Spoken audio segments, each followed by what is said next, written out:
grade 2, Ginger and I are here to read another book to you today. It's called Make Way for Ducklings. It's written and illustrated by Robert McCloskey, and you can see it's won an award. It won the Caldecott Award for illustrations. This is an old book. It was written in 1941, but it is an amazing story, really fitting for spring, for baby ducklings, kind of a bit like our baby chicks at school, and it's a great story even for Mother's Day, so I hope you enjoy it. Mr. and Mrs. Mallard were looking for a place to live, but every time Mr. Mallard saw what looked like a nice place, Mrs. Mallard said it was no good. There were sure to be foxes in the woods or turtles in the water, and she was not going to raise a family where there might be foxes or turtles, so they flew on and on. When they got to Boston, they felt too tired to fly any farther.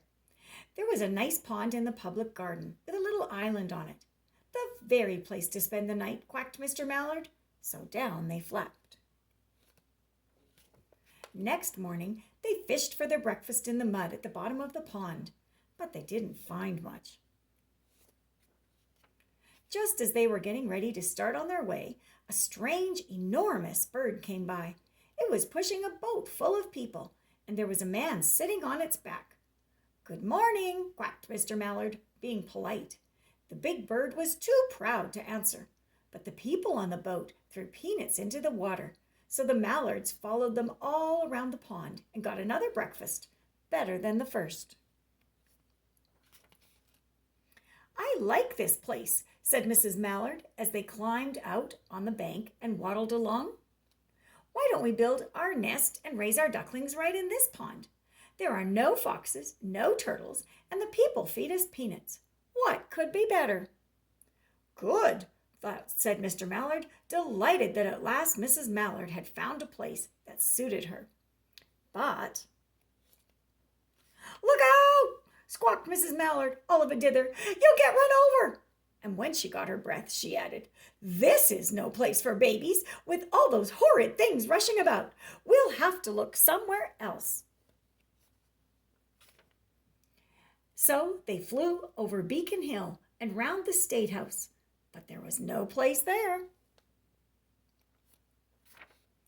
They looked in Louisburg Square, but there was no water to swim in. Then they flew over the Charles River. "This is better," quacked Mr. Mallard. "That island looks like a nice quiet place, and it's only a little way from the public garden." "Yes," said Mrs. Mallard, remembering the peanuts. "That looks like just the right place to hatch ducklings." So they chose a cozy spot among the bushes near the water and settled down to build their nest. And only just in time, for now they were beginning to molt. All their old wing feathers started to drop out, and they would not be able to fly again until the new ones grew in. But of course they could swim, and one day they swam over to the park on the riverbank, and there they met a policeman called Michael.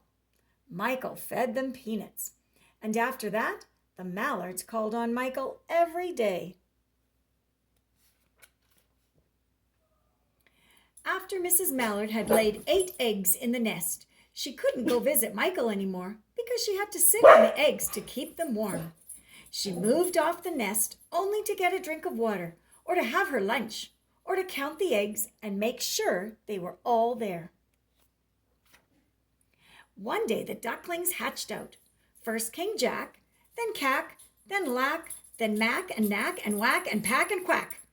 Mr. and Mrs. Mallard were bursting with pride. It was a great responsibility, taking care of so many ducklings, and it kept them very busy. One day, Mr. Mallard decided he'd like to take a trip to see what the rest of the river was like further on. So off he went. "I'll meet you in a week in the public garden," he quacked over his shoulder. "Take good care of the ducklings." "Don't you worry," said Mrs. Mallard. "I know all about bringing up children." And she did. She taught them how to swim and dive. She taught them to walk in a line, to come when they were called, and to keep a safe distance from bikes and scooters and other things with wheels. When at last she felt perfectly satisfied with them, she said one morning, "Come along, children, follow me." Before you could wink an eyelash, Jack, Cack, Lack, Mack, Knack, Whack, Pack, and Quack fell into line, just as they had been taught. Mrs. Mallard led the way into the water, and they swam behind her to the opposite bank. There they waded ashore and waddled along till they came to the highway. Ooh, that doesn't sound like a good place. Mrs. Mallard stepped out to cross the road. Honk, honk, went the horns on the speeding cars. Quack, went Mrs. Mallard as she tumbled back again. Quack, quack, quack, quack, went Jack, Cack, Lack, Mack, Knack, Whack, Pack, and Quack, just as loud as their little quackers could quack. The cars kept speeding by and honking, and Mrs. Mallard and the ducklings kept right on quack, quack, quacking. They made such a noise that Michael came running, waving his arms and blowing his whistle. He planted himself in the center of the road, raised one hand to stop the traffic, and then beckoned with the other, the way policemen do, for Mrs. Mallard to cross over. As soon as Mrs. Mallard and the ducklings were safe on the other side and on their way down Mount Vernon Street, Michael rushed back to his police booth. He called Clancy at headquarters and said, "There's a family of ducks walking down the street." Clancy said, "Family of what?" "Ducks," yelled Michael. "Send a police car, quick." Meanwhile, Mrs. Mallard had reached the corner bookshop and turned into Charles Street, with Jack, Cack, Lack, Mack, Knack, Whack, Pack, and Quack all marching in line behind her. Everyone stared. An old lady from Beacon Hill said, "Isn't it amazing?" And the man who swept the streets said, "Well now, ain't that nice?" And when Mrs. Mallard heard them, she was so proud she tipped her nose in the air and walked along with an extra swing in her waddle. When they came to the corner of Beacon Street, there was the police car with 4 policemen that Clancy had sent from headquarters. The policemen held back the traffic so Mrs. Mallard and the ducklings could march across the street. Oops. Inside the gate, they all turned around to say thank you to the policemen. The policemen smiled and waved goodbye. When they reached the pond and swam across to the little island, there was Mr. Mallard waiting for them, just as he had promised.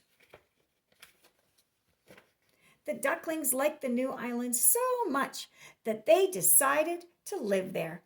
All day long, they follow the swan boats and eat peanuts. And that's the end of Make Way for Ducklings. I hope you liked it, grade 2.